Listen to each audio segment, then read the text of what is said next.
Hello बच्चों, let's see the question. So the question says which of the following are RNA act as structural RNA as well as ribozyme in bacteria. तो बेटा आपसे क्या बोला गया, bacteria में एक बात पूछी गई है.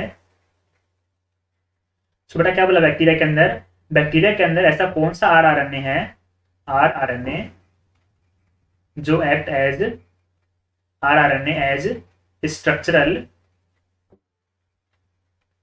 Structural and ribozyme. अब बेटा हम लोग जानते हैं कि राइबोजाइम क्या होता है. When an RNA act as enzyme it is known as ribozyme. और बेटा बैक्टीरिया के अंदर हमारे पास में 23S आरएनए होता है. बैक्टीरिया के अंदर 23S आरएनए होता है जो राइबोजाइम की तरह भी काम करता है और स्ट्रक्चरल आरएनए के रूप में काम करता है. अब बेटा राइबोजाइम की तरह कैसे काम करेगा, बेटा राइबोजाइम की तरह काम करेगा पेप्टाइड बॉन्ड बनाने के लिए. जब ट्रांसलेशन की प्रोसेस होगी बेटा बैक्टीरिया के अंदर तो दो अमाइनो एसिड के बीच में पेप्टाइड बॉन्ड का फॉर्मेशन करवाएगा. क्लियर.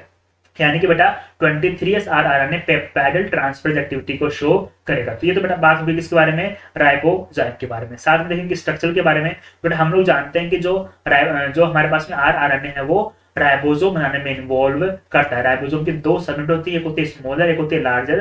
23S आरएनए जो है वो राइबोसोम की लार्जर सबयूनिट बनाने में इन्वॉल्व करेगा. इसलिए बेटा ये स्ट्रक्चर की तरह भी काम कर रहा है और ये राइबोसोम की तरह भी काम कर रहा है. Clear. So according to this our correct answer will be option A. Best of luck.